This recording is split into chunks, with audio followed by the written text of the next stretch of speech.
clase sea monotemática, ¿verdad? Así que he decidido que voy a explicarles la lección con el pizarrón, voy a hacer unos gráficos, ¿verdad? Como ustedes saben, me gusta graficar mis ideas, y después de eso vamos a terminar el video y después me voy a volver a conectar con ustedes ya desde el escritorio, y ahí si es que hay algunas preguntas vamos a responder las preguntas en el escritorio, porque no voy a poder responderles, no voy a poder verles porque iban a ver al revés la imagen, ¿verdad? Entonces decidí utilizar la cámara posterior, ¿verdad? Entonces, para hacer este video, luego voy a terminar el video y después nos volvemos a conectar ya desde el escritorio. Ahí voy a leer las preguntas de ustedes y voy a tratar de responder. Bueno, así que vamos a empezar. Primero que nada tenemos que decir de que así como vimos la persona física desde su nacimiento, vimos los atributos de la personalidad, también pudimos ver cada uno de esos atributos, ¿verdad? Y ahora tenemos que hablar de la muerte, del fin de la existencia de las personas físicas. Primero que nada cabe destacar de que existen tres formas de morir. Existe primero lo que se llama la muerte natural. Luego está la declaración judicial de muerte.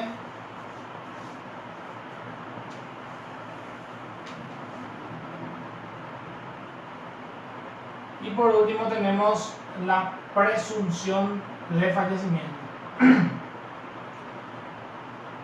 Bueno, vamos a ir paso por paso. Tenemos entonces la muerte natural, la declaración judicial de muerte y la presunción de fallecimiento. La muerte natural es, bueno, en síntesis, la muerte, porque lo que vamos a dar acá hoy son tres formas de morir. La primera es la muerte natural, que es el cese total o la desaparición total de todo signo de vida en un momento posterior al nacimiento con vida y sin posibilidad de resucitar. Esta muerte extingue completamente todos los derechos de la persona. Extingue completamente todos los derechos de la persona. Tales como extinguen sus derechos personales, tales como sus atributos de la personalidad. Su nombre, su estado civil, su nombre, su estado, su capacidad, su domicilio. Se extinguen también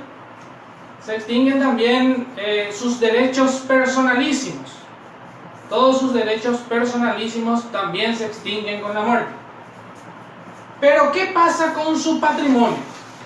Cuando una persona muere, entonces existen tres clases de derechos. Los atributos de la personalidad, los derechos personales, los derechos personalísimos, que entran en el derecho personalísimo, su derecho a la imagen, todos sus derechos, ¿verdad? Y su patrimonio. Su patrimonio no se extingue.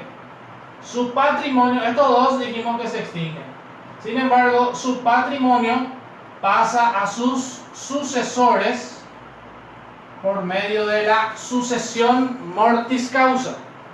Entonces, la muerte natural extingue los atributos de la personalidad o los derechos personales, los derechos personalísimos, pero su patrimonio no se extingue, sino que pasa a sus sucesores. ¿Cómo se prueba la muerte natural? La muerte natural solamente se prueba con el certificado de defunción, expedido por el registro del estado civil de las personas. Todo lo demás no es prueba de la muerte. Por más de que exista diagnóstico médico, bueno, el diagnóstico médico, con eso uno tiene que ir a gestionar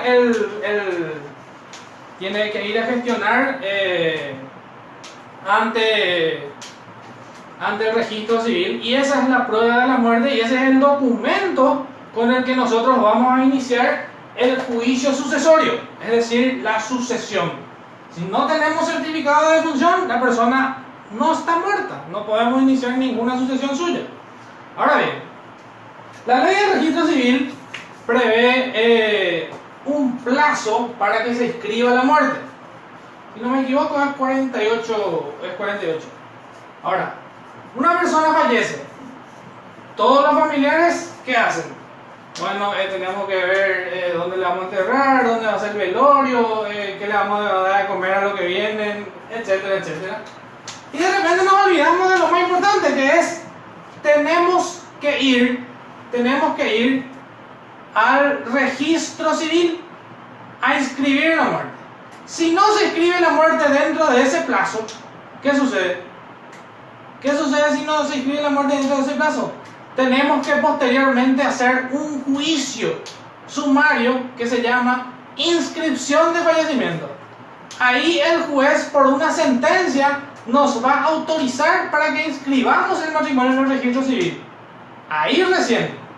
Y ahí recién vamos a inscribir en el registro civil, y ahí recién vamos a obtener el certificado de defunción, y ahí recién vamos a tener, ¿qué cosa? Vamos a poder iniciar el juicio sucesorio. Ahora bien, esta es la muerte natural. Puede darse por diversas causas. Pero en esta muerte, ¿qué es lo que le diferencia de las demás?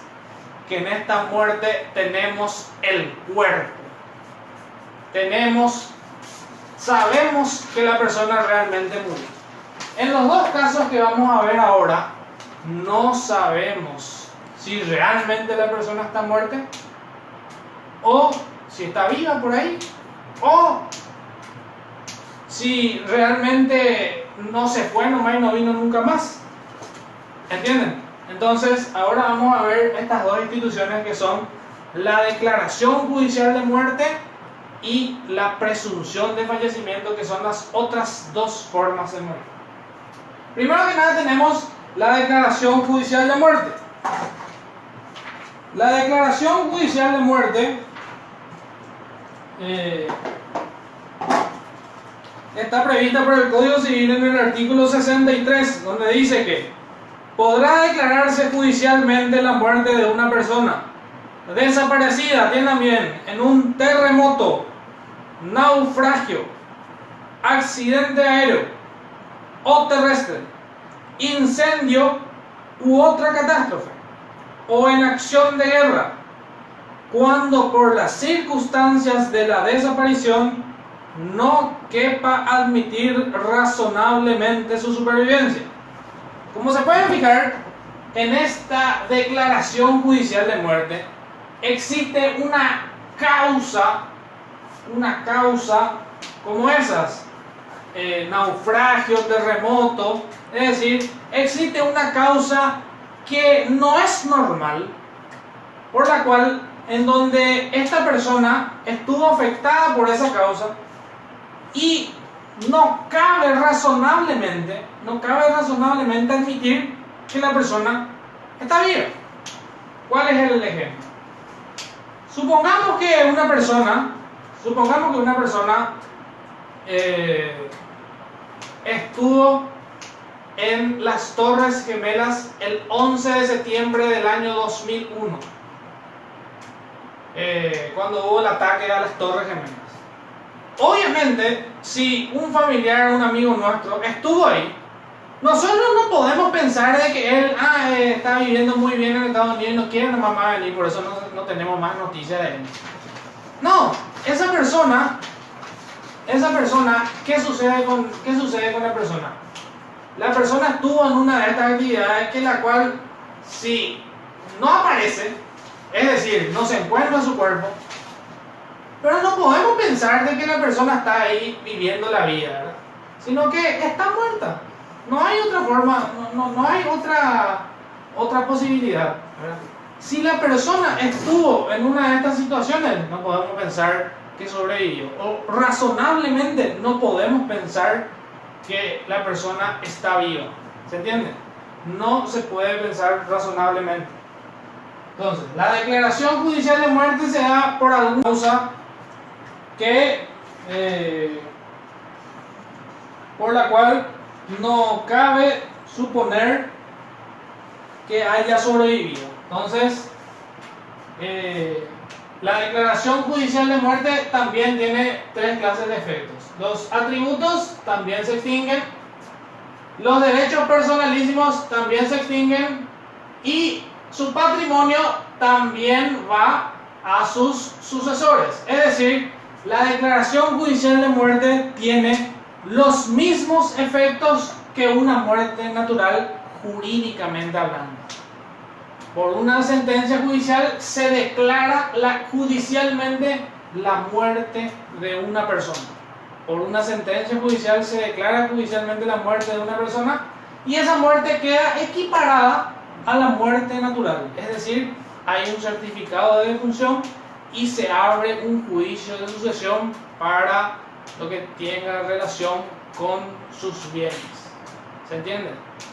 Sin embargo, distinto es el caso de la presunción de fallecimiento. La presunción de fallecimiento es otra forma de morir, que está prevista por el artículo 64 del Código Civil, donde dice: la incertidumbre por falta de noticias o de la existencia de las personas desaparecidas o ausentes de su domicilio o última residencia de la República durante 4 años consecutivos contados desde la última información que de ella se tuvo, causará la presunción de su fallecimiento a los efectos previstos por las disposiciones de este capítulo. Entonces, para el caso del artículo 64, que se denomina presunción de fallecimiento, no hay como en esta declaración judicialmente lo que dice la norma, que es: no cabe concebir razonablemente. Sin embargo, eso es en la declaración judicial. En la presunción de fallecimiento hay incertidumbre.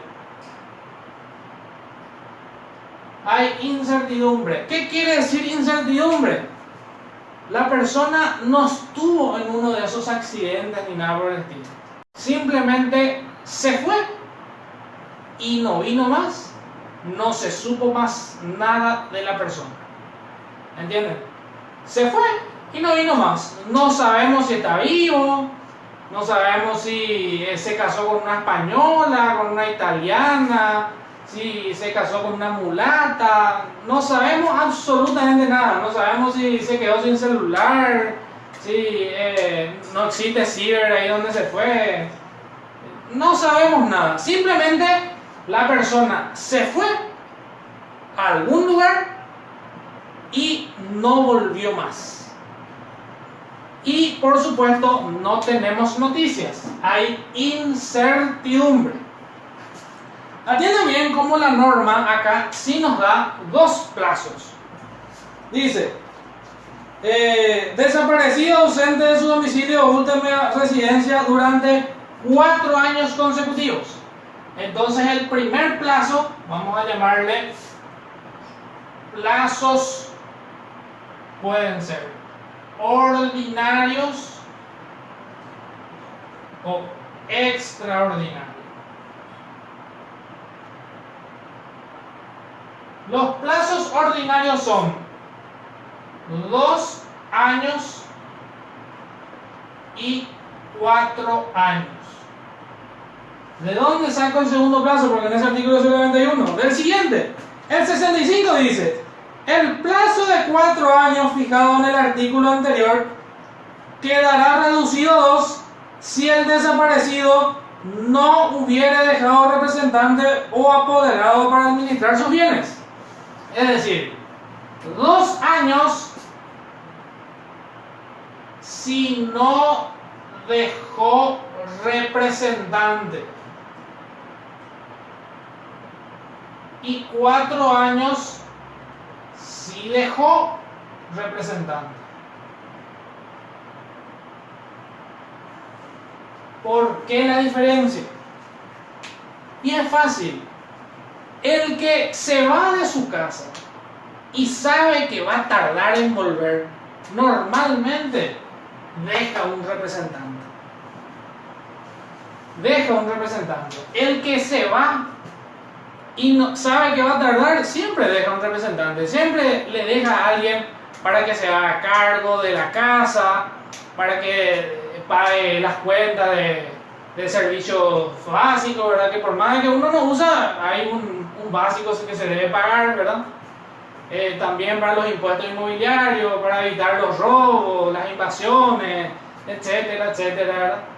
Sin embargo, el plazo se reduce a 2 años cuando no dejó representante, porque el que no dejó representante muy posiblemente pensó que iba a volver, pero ya no volvió, así que podemos sospechar. Obviamente ustedes cuando se van de viaje, qué sé yo, unos días, una semana, ya dejan a alguien para que venga a ver la casa, cómo está, ¿verdad? Ya le preguntan al vecino, qué sé yo, ¿verdad? Y más todavía cuando estas personas desaparecen 2 o 4 años y no se tienen noticias. Obviamente pónganse en el lugar de la gente que pensó este código cuando no había teléfono, cuando no había celular, o había teléfono pero no era algo que todos tenían, era una cuestión de élite, solamente gente de una clase social privilegiada podía tener. El celular no existía, tampoco los correos electrónicos, máximo existían telegramas y cartas, ¿verdad? Entonces, en esta época es difícil que no se tenga noticias. Muy posiblemente enseguida ya nos vamos a enterar pero también pueden existir los casos, y de hecho hay un caso que les voy a comentar al final de ver todo esto. Bueno, atiendan bien, seguimos. El artículo 66 dice: en el caso del artículo anterior, es decir, de los 2 años, aunque el desaparecido hubiese dejado apoderado con poder bastante para administrar sus bienes, pero que no quiera o no pueda desempeñar su mandato, proveerá al juez, a requerimiento de parte con interés legítimo, el nombramiento de un curador a sus bienes, quien deberá ceñirse estrictamente en el desempeño de sus cometidos y las normas de este código y las del menor que regulan la tutela y la curatela. Obviamente, el código del menor al que se refiere este artículo es el código de la niñez y la adolescencia, que regula a la tutela. Entonces, por más de que hubiese dejado representante, entendemos que se puede nombrar también un curador de bienes. Se faculta la norma para que exista un curador de bienes. ¿Y para qué va a ser el curador de bienes? Bueno, hay veces donde existen bienes que van perdiendo valor con el paso del tiempo. Entonces es mejor deshacerse de esos bienes, vender esos bienes y que el dinero se quede depositado en una cuenta bancaria. Si es en el marco del juicio, a la orden del juzgado. Eso es mejor. Y hay veces que el presuntamente fallecido era dueño de una empresa, ¿verdad? Entonces se requiere un administrador para que los funcionarios no manden a pique la empresa, ¿verdad? Entonces en esos casos se podría entender el nombramiento de un curador, alguien especialista en manejar este tipo de bienes. Puede ser también de un establecimiento agrícola, ganadero, etcétera, ¿verdad? Porque puede ser que este representante al que el presuntamente fallecido dejó no tenga la capacidad de hacer este tipo de cosas, sino que es una persona que simplemente se quedó para ese bien en específico, para el inmueble, ¿verdad? Pero no tiene facultades para administrar negocios y cosas por el estilo. Bueno, vamos a los casos extraordinarios. Los casos extraordinarios están en el artículo 67. El artículo 67 dice: la presunción de fallecimiento será declarada independientemente del estado de simple ausencia. A. Cuando alguno desapareciese a consecuencia de operaciones bélicas. Operaciones bélicas nosotros le vamos a llamar acá guerra. En caso de guerra, ¿cuál es el plazo? El plazo dice que no se hayan tenido noticias de él durante 2 años desde la ratificación del Tratado de Paz o 3 desde el cese de las hostilidades. Hay 2 plazos: 2 años desde la ratificación del Tratado de Paz o 3 años desde el cese de las hostilidades. Este es un plazo mucho más razonable, porque el Tratado de Paz puede tardar años después de que termine la guerra. Sin embargo, este es desde la última batalla. 3 años desde la última batalla casi siempre va a ser menos que 2 años desde el Tratado de Paz. Eso es en caso de guerra. El otro caso es el caso del prisionero de guerra. El caso del prisionero de guerra son los mismos plazos que este: 2 años de la ratificación del Tratado de Paz o 3 años del cese de las hostilidades. Y el inciso C se refiere al caso de los accidentes. En el caso de los accidentes, el plazo también es de 2 años. Pero atiendan bien: si no se sabe el día del accidente, después de 2 años contados desde el fin de mes del accidente. Si tampoco se conoce el mes, desde el fin del año en que ocurrió el accidente. Y el día presuntivo del fallecimiento será el último día de los plazos establecidos en este artículo. Entonces, esos son los casos ordinarios y los plazos ordinarios y extraordinarios para la presunción de fallecimiento. Ahora bien, estos plazos tienen que manejar muy bien lo que son los plazos. Otra cosa que deben manejar es: el artículo 68 dice que pueden solicitar la declaración de desaparición con presunción de fallecimiento, primero que nada, el cónyuge, luego los herederos y legatarios, los acreedores, toda persona que tenga un interés legítimo e incluso el Ministerio Público. Todas estas personas pueden solicitar la declaración de presunción de fallecimiento. ¿Y quiénes son? Entonces, pueden ser el cónyuge, los herederos, los legatarios. ¿Quiénes son los herederos? Los herederos son son los hijos, puede ser del presuntamente fallecido, la esposa, ¿verdad? Aunque el cónyuge también está ahí, ¿verdad? Puede ser el esposo. Entonces son los que van a recibir los bienes de la persona si se le declara fallecida. Los legatarios son personas a las que ésta dejó un bien en específico en su testamento.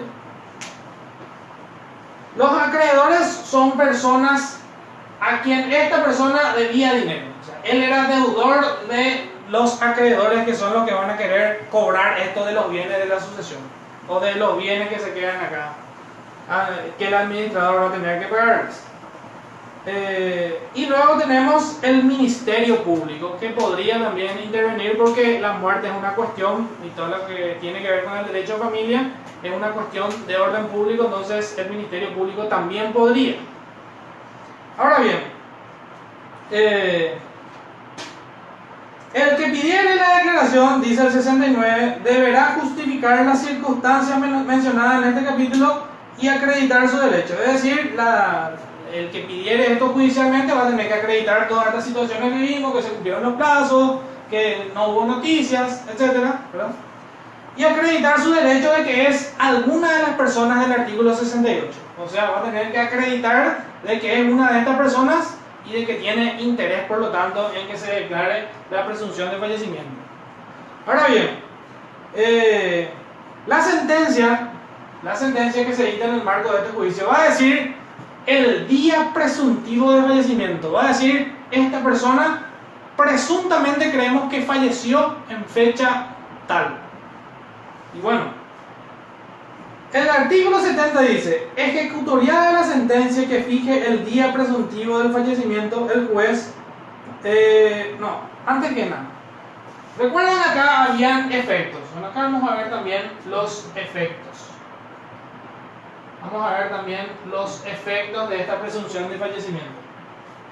¿Qué pasan con los derechos? ¿Qué pasan con los derechos en este caso? Los atributos de la personalidad mueren con la persona. Y realmente no, porque hay una presunción de su fallecimiento. Ni siquiera la ley puede decir que la persona está fallecida. En la declaración judicial de muerte sí, porque hay una causa. En la presunción no podemos nosotros hacer lo que se llama una muerte civil de la persona. Entonces, siguen sus efectos. Pero lo que más me importa a mí que ustedes sepan ahora es qué pasa con su patrimonio. ¿Qué pasa con su patrimonio? Si ustedes se acuerdan, en la muerte natural pasaba a la sucesión. Y en la declaración judicial de muerte también pasa a la sucesión. Es decir, todos los bienes pasan a la sucesión, tanto en la muerte natural como en la declaración judicial de muerte. Sin embargo, en la presunción de fallecimiento, el patrimonio, o sea, los bienes de la persona, tienen un destino distinto. Lo primero que sucede acá es, y atiendan bien, que esto que vamos a ver acá no aparece en el Código Civil nunca más. Este es el único lugar en el Código Civil en donde aparece esta figura, que es lo que se llama... Vamos a borrar un poquitito. A ver. Voy a borrar esto de los plazos.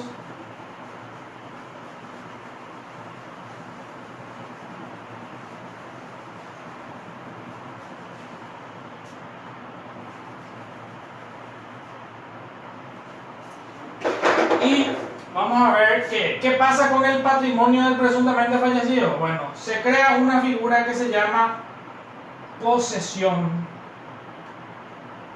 la cual puede ser de dos formas: posesión provisoria y posesión definitiva. El artículo 70 dice que ejecutoriada la sentencia, es decir, cuando esté firme la sentencia que fija el día presuntivo de fallecimiento, el juez pondrá en posesión provisional de los bienes del desaparecido a los herederos y legatarios que la hayan solicitado previo inventario y fianza. No podrán estos enajenarlos, hipotecarlos o gravarlos en prenda sin autorización judicial. Es decir, desde el momento de la sentencia se pone en posesión provisoria a quienes, a los herederos y legatarios que hubiesen solicitado en el escrito donde solicitaron la declaración de presunción de fallecimiento. ¿Qué pueden hacer los herederos y legatarios? Pueden realizar actos de simple administración de los bienes. Administración de los bienes. Aunque también pueden, dice la última parte, enajenarlos, hipotecarlos, gravarlos en prenda con autorización judicial. Es decir, si hay un inmueble que ellos quieren vender, pueden solicitar al juez la autorización para vender ese inmueble, pero no para repartirse el dinero, sino que para que el dinero se deposite en una cuenta a la orden del juez. O sea, no van a tocar ese dinero, pero posiblemente lo quieren hacer porque ya no pueden dedicarse a esa actividad. Puede ser que existan, por ejemplo, vehículos, Ustedes saben que ustedes compran un vehículo hoy y dentro de 3 meses ya no tiene el mismo valor, dentro de 2 años lo mismo. Imagínense si pasaron 2, 4, 5, 6 años con el juicio, cada vez va perdiendo más valor. Entonces es mejor, antes de que vaya perdiendo valor, que se venda, se deposita el dinero en la cuenta y el dinero en la cuenta no va a perder valor, ¿entienden? Entonces es mejor. Entonces, pueden realizar los herederos y legatarios actos de simple administración y también disposición, o sea, la venta, la enajenación, con autorización judicial. Entonces, pueden realizar esto con autorización judicial.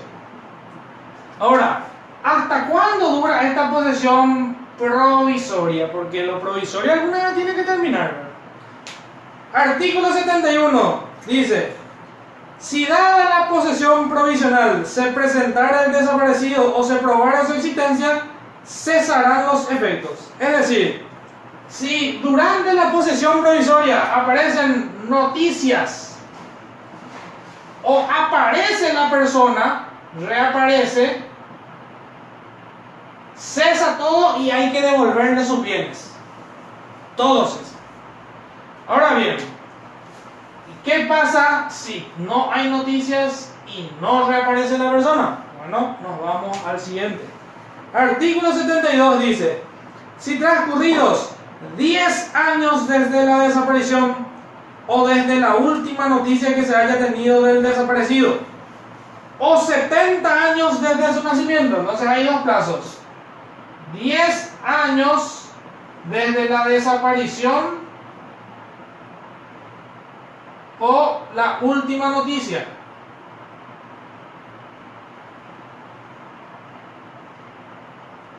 ¿10 años desde la desaparición o última noticia? O 70 años desde su nacimiento, es decir, el día que la persona hubiese cumplido 70 años.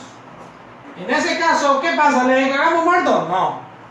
Los bienes de la posesión provisoria pasan a la posesión definitiva. Dice el artículo: el juez podrá dar posesión definitiva de sus bienes a los herederos y legatarios. Se pasa de la posesión provisoria a la posesión definitiva cuando suceden estos plazos, cuando se cumplen estos plazos. Ahora, ¿qué podemos hacer durante la posesión definitiva? ¿Podemos ya regalar los bienes? ¿Podemos repartir entre nosotros?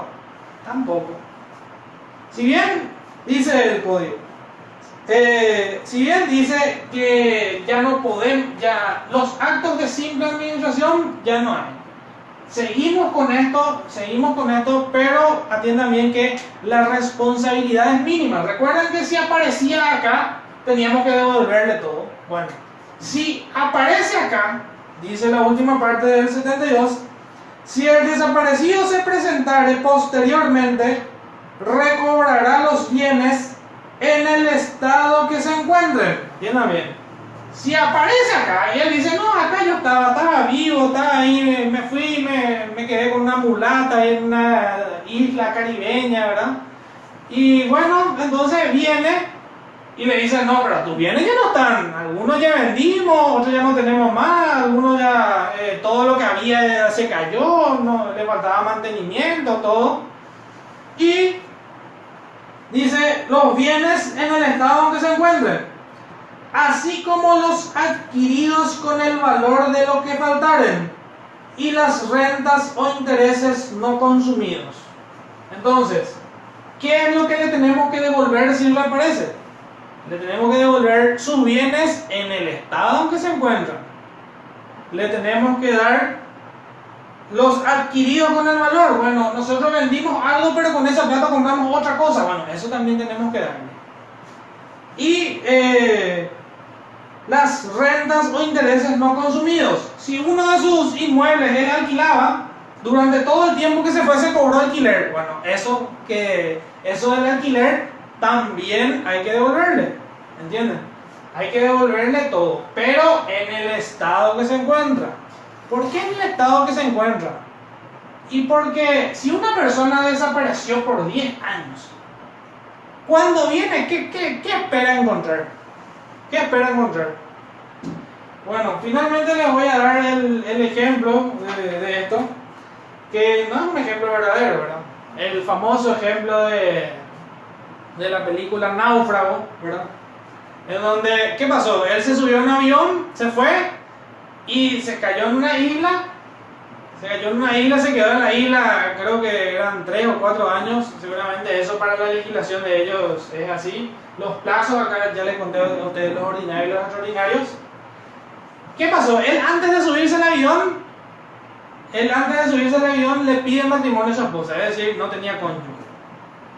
Cuando él reaparece, ¿qué pasa? Su señora ya se casó con otro, ya tiene 2 hijos con otro. Pero ¿se acuerdan que cuando ella le llevó al aeropuerto, él le llevó en su camioneta?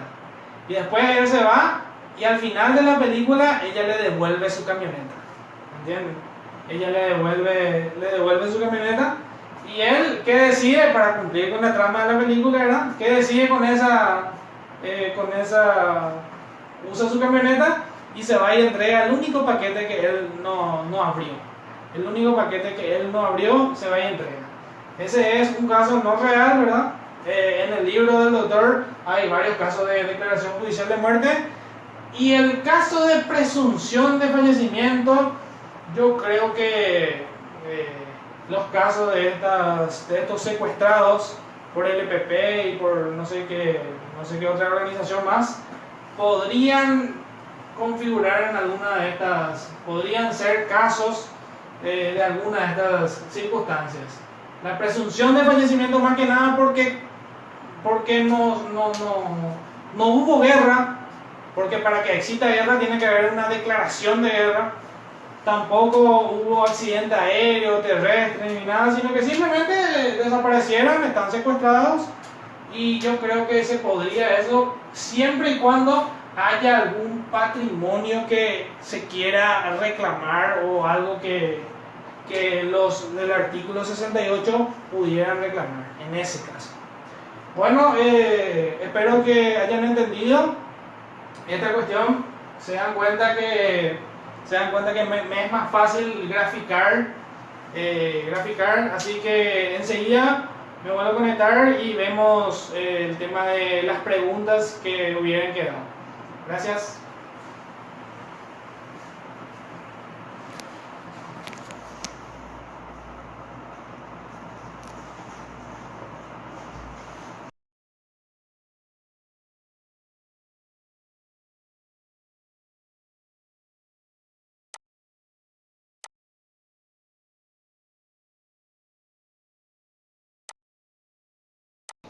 Las fotos de la pizarra, así que si es que hay preguntas ahora les leo para poder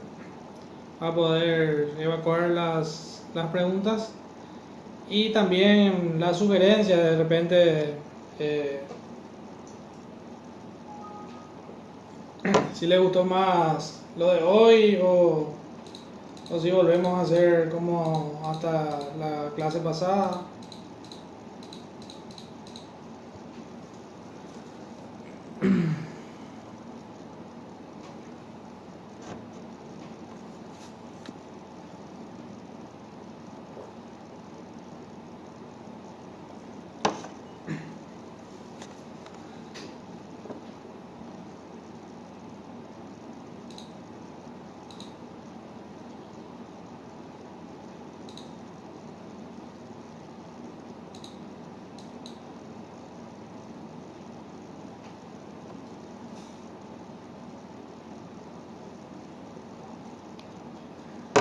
¿Qué pasa con el patrimonio cuando existe la muerte natural? Dice.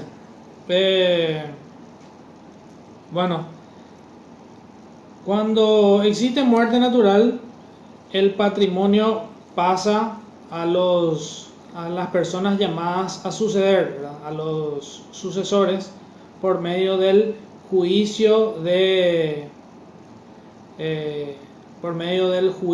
sucesión. Como nosotros estamos viendo ahora derecho civil, personas, ¿verdad? Estamos viendo el nacimiento de la persona, los derechos de la persona, Y luego ustedes en el último año van a ver Derecho Civil Sucesiones, que es el último libro del Código Civil, donde van a ver qué es lo que pasa con el patrimonio. Pero básicamente el patrimonio pasa a manos de los sucesores. Pasa a manos de los sucesores, que son los herederos, también los legatarios, bueno, por medio de un juicio especial como es la sucesión, que tiene sus propias normas. Básicamente se debe abrir la sucesión,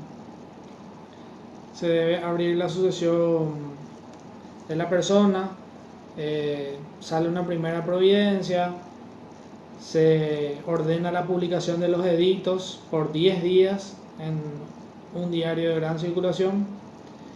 Luego de eso hay 60 días para que las personas interesadas se presenten. Se pueden presentar más herederos, se pueden presentar acreedores, se pueden presentar legatarios. También se envía un oficio a los registros públicos para ver si la persona dejó o no un testamento, porque de eso va a depender que el juicio sea testamentario o intestado o ab intestato. De acuerdo a eso se ven también las normas de la sucesión. Y eso es lo que sucede con los bienes por medio de... Luego se dicta una sentencia.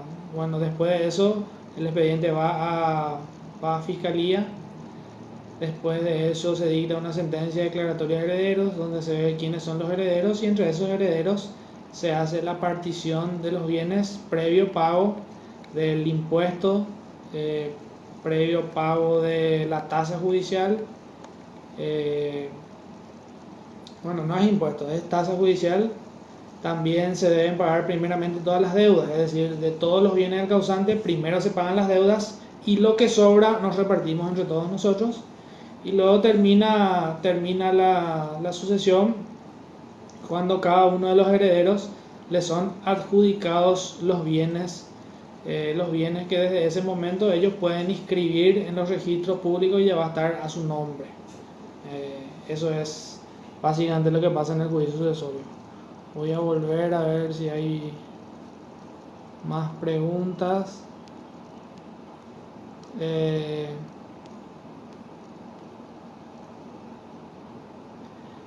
Excelente la clase, pero la cámara te puso nerviosa y bueno, disculpen. Posiblemente tenemos las ganas, ¿verdad? Pero no tenemos los medios para hacer esto, ¿verdad? Así que pensé que iba a ser un poco más fácil poder explicarle con el pizarrón, pero lastimosamente no fue así, ¿verdad? Así que vamos a ver cómo hacemos desde la próxima clase. Que los compañeros preguntan qué pasa si se desaparecen los 69 años. Y bueno, fácil, un año nomás ya esperáis, ya hay posesión definitiva, porque la ley es clara, es 10 años desde la desaparición o desde la última noticia, o 70 años desde su nacimiento. Si desaparece los 69 años, un año nomás ya pasa y ya hay posesión definitiva de los bienes. Eso van a pedir cada uno de los herederos, legatarios, ¿verdad?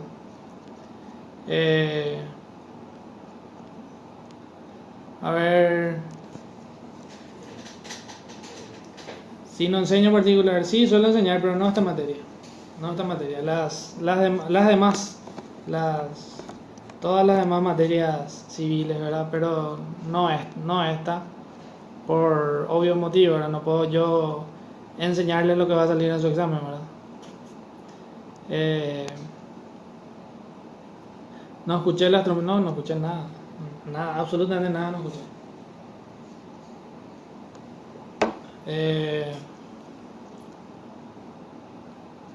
Van a sonar muy pronto, sí, seguramente. Si existen deudas pendientes de una persona de quien se presume su muerte y el patrimonio se encuentra en posesión de los herederos, ¿se puede solicitar el pago? Claro que sí, claro que se puede. Se puede solicitar el pago al que resulta administrador de ese patrimonio, que va a ser el curador. Si hay un curador de bienes, o a las personas que hayan sido declaradas como poseedores provisorios, a ellas se les solicita el pago, porque ellos solamente administran el patrimonio de esa persona. Claro que se puede solicitar el pago, de hecho lo deberían hacer. Ya me veo dando cuenta, no es tan así la verdad. ¿Sabe por qué? Nuestro Código Civil cambió un paradigma, de paso les voy a contar eso ahora.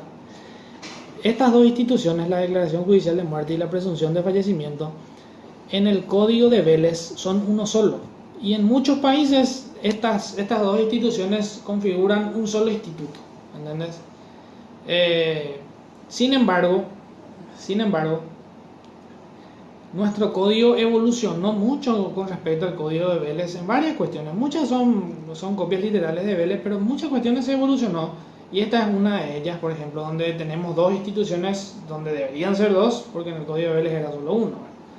Ahora, en cuanto a la sucesión, también se evolucionó mucho con respecto a Vélez, más que nada en una cuestión. Hay un artículo que, si no me equivoco, es voy a buscar 2468, si no me equivoco. 2468. Sí, el 2468 del Código Civil, que está en el último en el libro quinto, en el último libro del Código Civil, dice: toda aceptación de herencia se presume hecha a beneficio de inventario. Ambas las dice beneficio de inventario. Justamente eso, que cuando una persona acepta la herencia, se presume que esa aceptación es a beneficio de inventario. ¿Qué quiere decir esto? Que nosotros vamos a aceptar la herencia y primeramente vamos a ver si me conviene o no esa herencia, ¿verdad?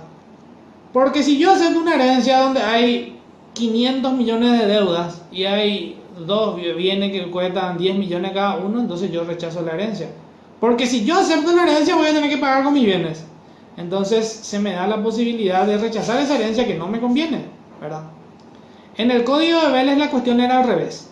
Vos aceptabas la herencia de forma pura y simplemente, se dice, que es cuando vos aceptás la herencia y vos tenés que pagar las deudas del causante, ¿verdad? En nuestro código, la aceptación por defecto que presume la ley es la aceptación a beneficio de inventario. Cuando se hace el inventario y vemos los bienes y decimos, bien, hay tanto de deudas y hay tanto de bienes. Con estos bienes pagamos la deuda, lo que sobra, eso nos repartimos. Ahora, si no sobra nada, ¿para qué hicimos todo esto? Entonces nosotros podemos ver y decir, bueno, prefiero no aceptar esta herencia porque si no voy a tener que pagar con mis propios bienes, voy a tener que pagar deudas de mis ascendientes. Bueno, a ver, dice: las deudas se transmiten al patrimonio en la presunción. Las deudas forman parte del patrimonio. El artículo 1873, si no me equivoco, 74.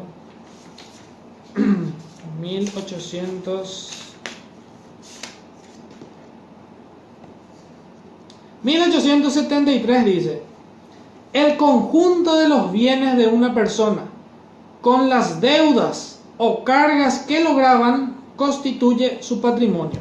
Eso van a ver en una materia que se llama Derechos Civiles Reales. Van a ver de que el patrimonio está conformado por los bienes y también por las deudas. O sea, las deudas no es que entran a formar parte, sino que siempre fueron parte del patrimonio.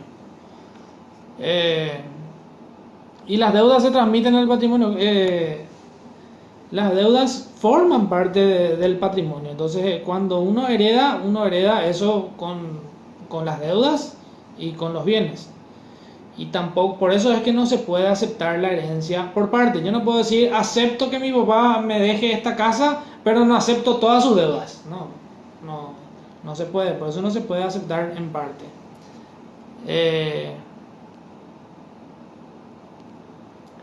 Y si desaparece a los 69 y aparece unos años después, felicidades.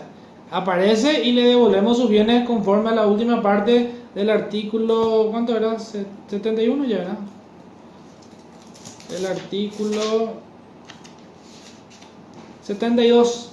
La última parte dice: Si el desaparecido se presentare posteriormente ya a la posesión definitiva, recobrará los bienes en el estado en que se encuentren, así como los adquiridos con el valor de los que faltaren y las rentas o intereses no consumidos. O sea, le devolvemos eso.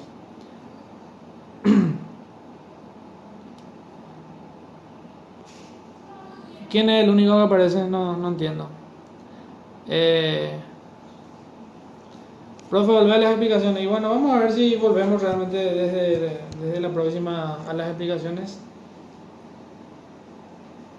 Hoy el doctor Moreno tuvo un inconveniente, no sé, algo por el estilo. Y bueno, yo no tenía preparada esta clase. Yo me dormí pensando que hoy no iba a haber clase, así que tuve que preparar esto esta mañana.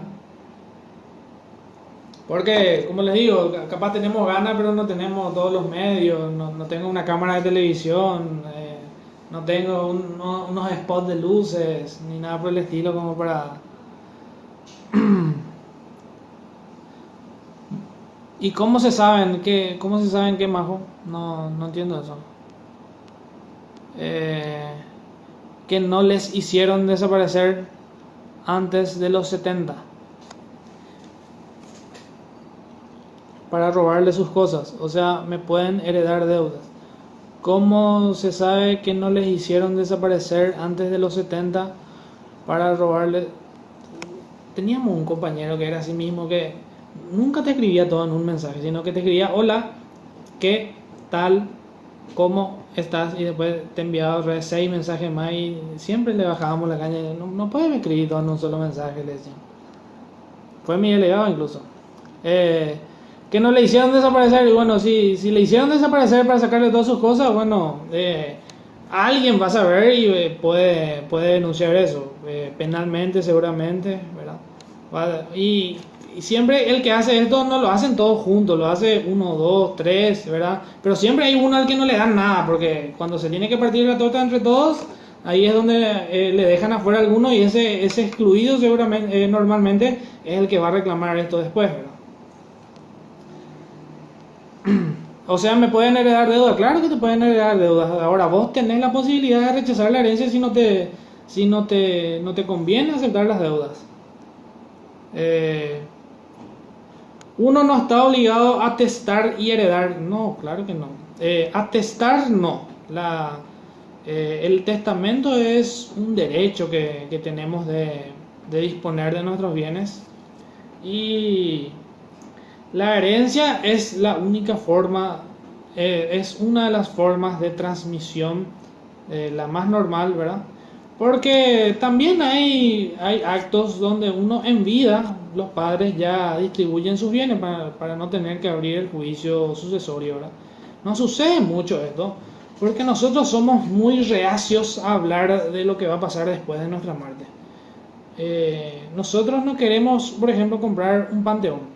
Porque hay una creencia de que si vos compras un panteón, alguien se va a morir, cosas así, ¿verdad?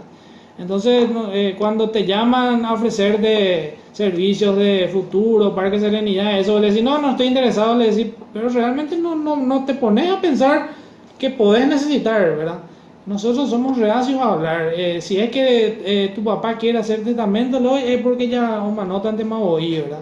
Y de repente no es así, de repente lo que se quiere es tratar de evitar que hayan problemas después en el juicio sucesorio que puedan durar años. Cuando, por ejemplo, le voy a contar, cuando yo estuve en el tribunal de apelación, cuando era muy joven, ¿verdad? Estuve de practicante y yo tenía sucesiones de 18 años, 20 años hacía que murió el causante, ¿me entienden?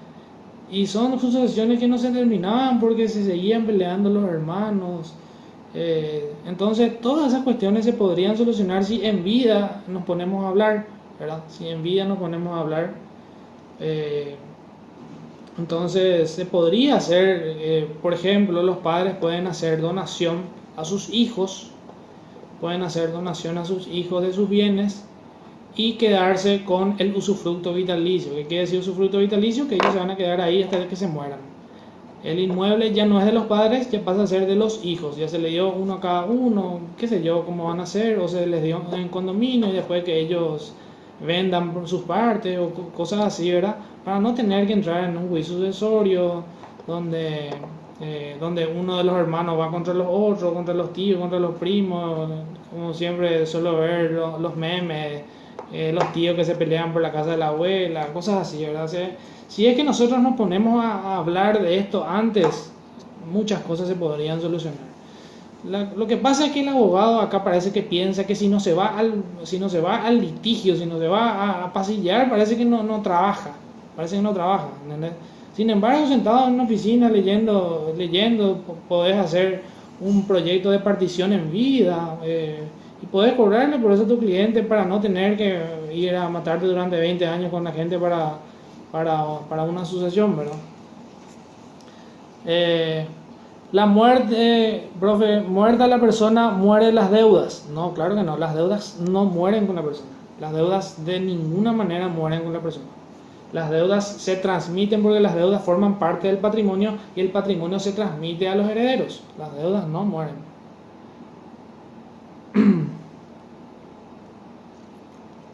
Odio real es maldición. Y lo más importante. ¿Y para quién va la herencia entonces? Tipo la parte que no es deuda. La parte que no es deuda. Bueno, con los bienes, vamos a suponer que la persona tenía 2.000 millones de bienes, ¿verdad? Con los bienes se pagan las deudas. Vamos a suponer que había 200 millones de deudas. Bueno, con los bienes se pagan las deudas. Una vez que se pagan todas las deudas, ahí se realiza la partición entre los que ya fueron declarados herederos. Cuando dejamos de ser persona física y pasamos a ser persona jurídica, jamás. No, una persona física no puede jamás llegar a ser una persona jurídica. La persona física es persona física y la persona jurídica es otro tipo de persona que se conforma con dos o más personas físicas, como vamos a ver o van a ver seguramente con el doctor la próxima semana. Qué buen mensaje de paz. Pero si no querés aceptar por las deudas, no entiendo. Mi papá no muere y ya me pelea herencia. Bueno, les quiero aclarar, ¿verdad?, de que todo acto por el cual se disponga de la herencia futura está prohibido. Es decir, yo no puedo vender mi herencia mientras mi papá está vivo todavía. Mientras mi papá está vivo, la herencia no existe. La herencia va a existir cuando él muera. ¿Entienden? Entonces, si yo veo que un amigo tengo que su papá es magnate, ¿verdad?, y que va a heredar muchísimo, entonces yo le digo, vamos a hacer algo, vendeme tu parte de la herencia. Y él me vende por un contrato, por más que hagamos por escribanía o donde sea, ¿verdad? No tiene valor eso, ¿verdad? Nada no se puede contratar sobre la muerte, sobre lo que va a pasar después de la muerte. ¿Por qué esto es?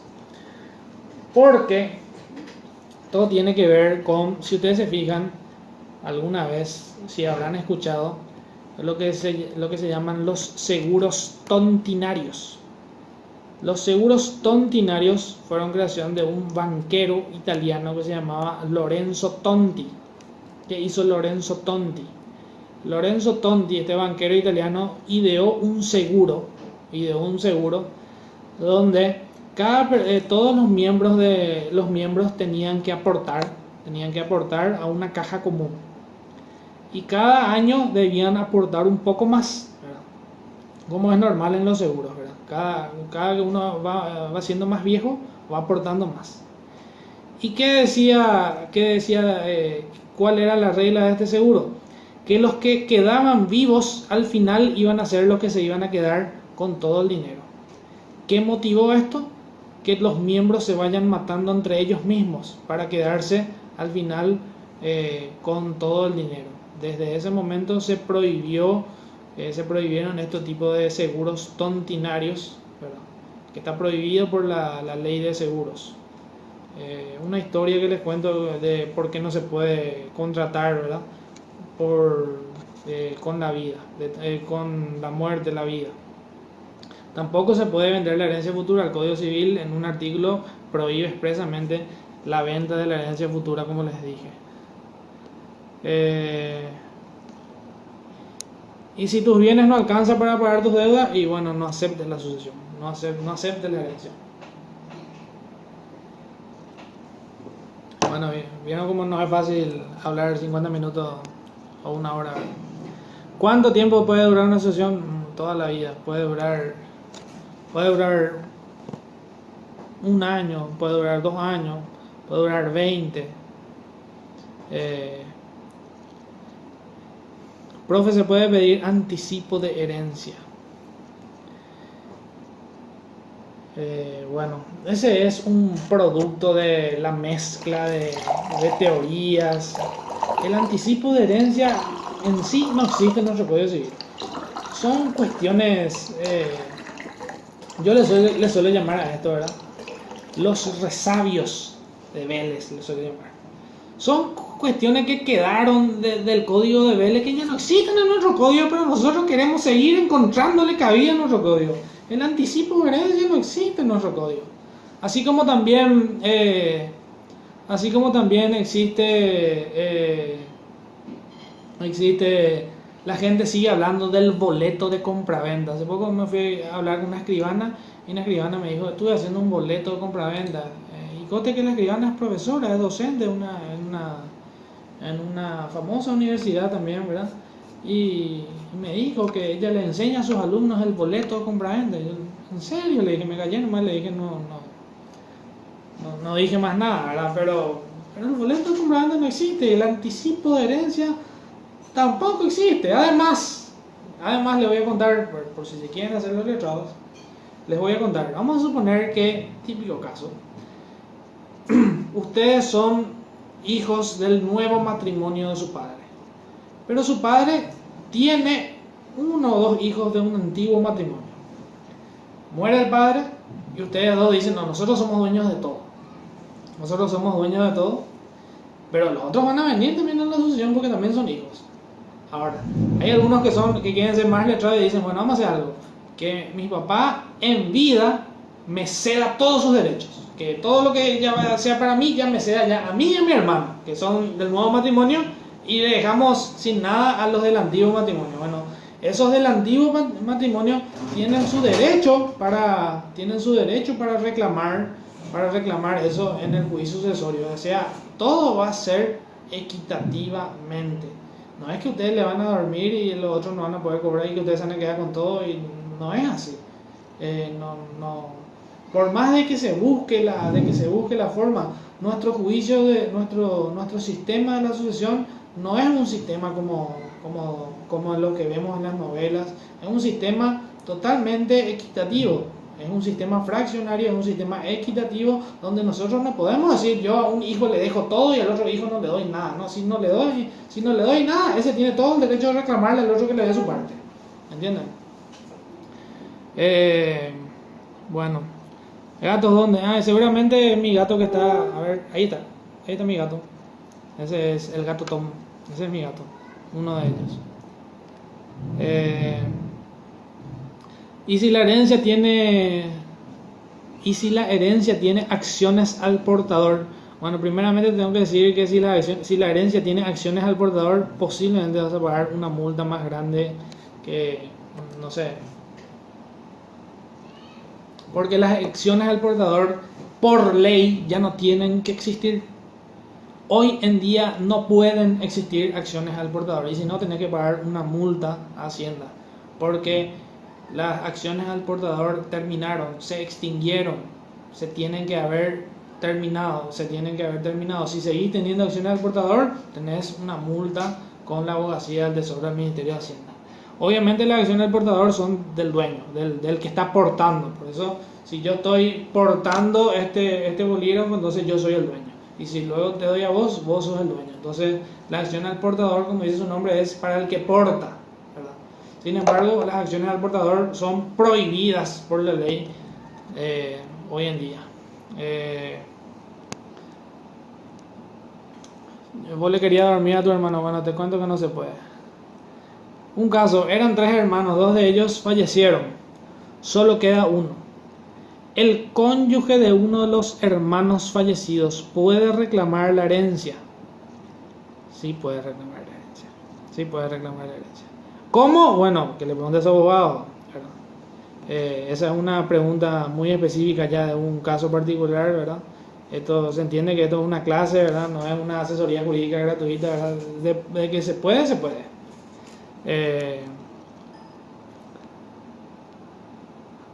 A los apague el ejemplo porque no sabía. ¿Cómo acciona el portador? Ya expliqué.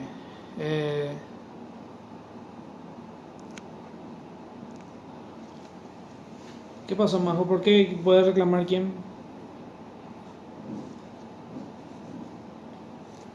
¿Por qué puede reclamar quién?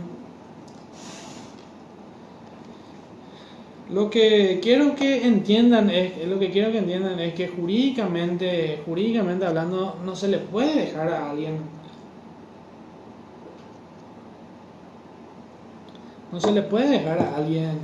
sin su derecho. Ahora bien, la pareja puede reclamar, claro que puede reclamar la pareja si es que es esposa, si es que es cónyuge, como le digo, es cónyuge. No estamos hablando de simple pareja, ese es el problema.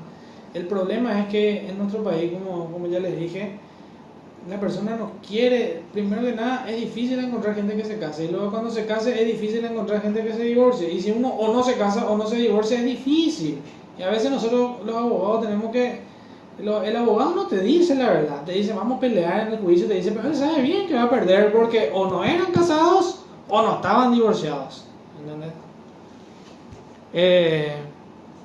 Hay un punto extra para lo que sí entran a la clase y vamos a ver eso con el doctor.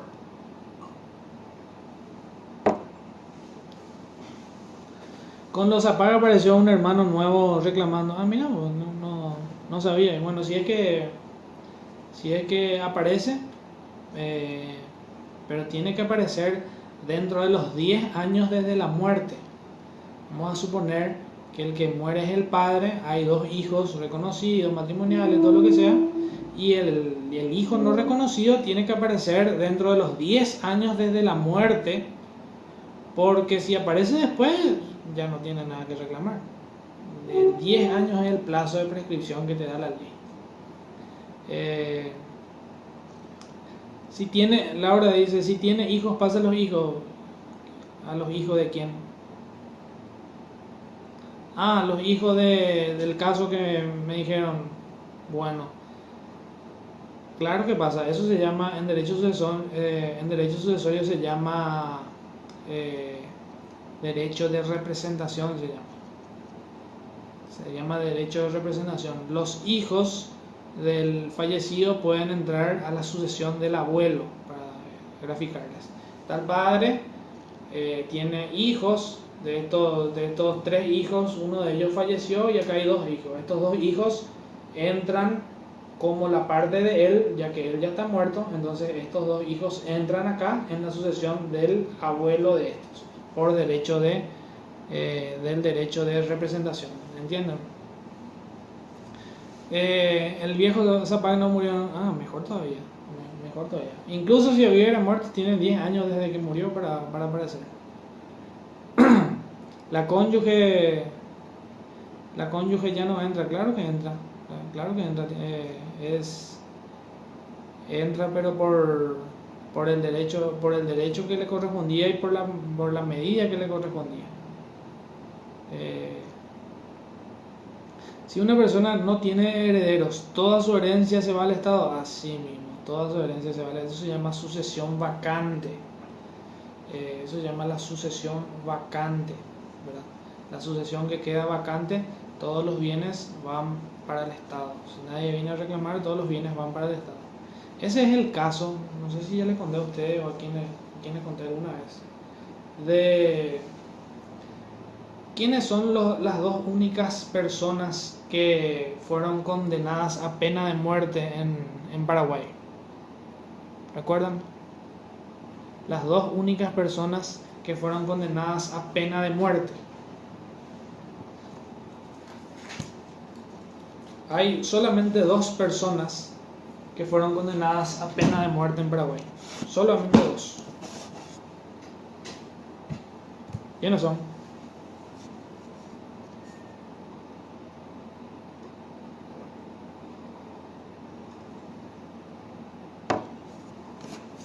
Bueno, les cuento.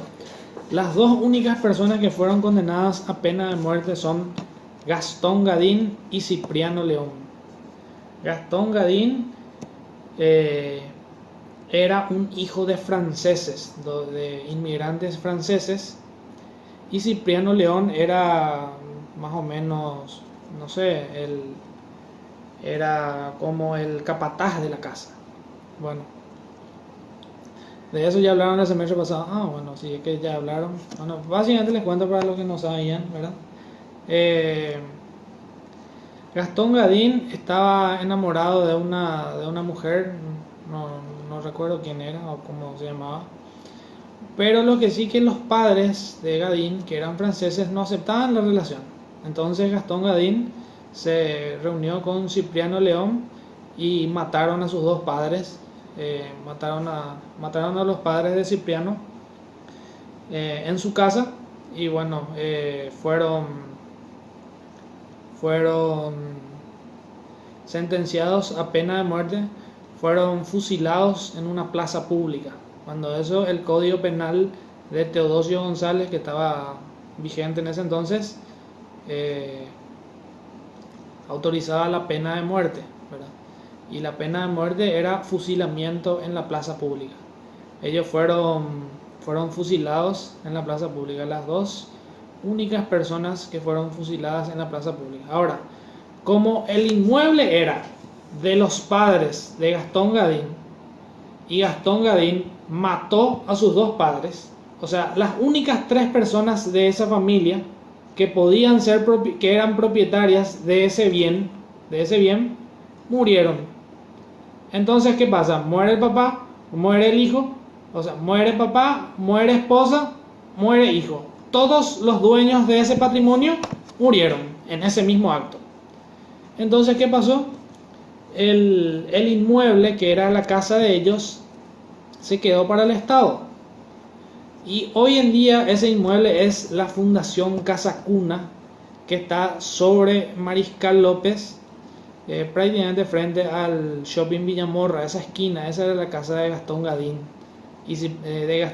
donde él le mató a sus padres con Cipriano León, que luego fueron asesinados, luego cumplieron la pena de muerte que estaba permitido, fueron fusilados en la plaza pública. En la plaza pública que está más o menos hacia el antiguo Congreso, hacia la Universidad Católica, hacia el Colegio de la Providencia, hacia ahí más o menos está lo que antes era la plaza pública.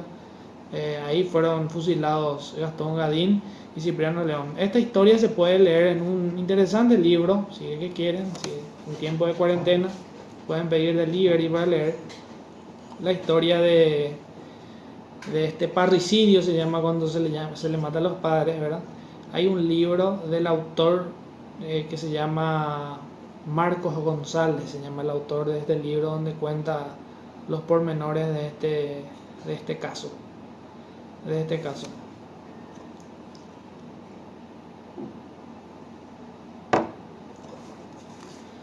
Bueno, si no hay más preguntas, entonces vamos a dejar hasta acá y vamos a ver otra vez cuando nos conectamos, si van a hacer la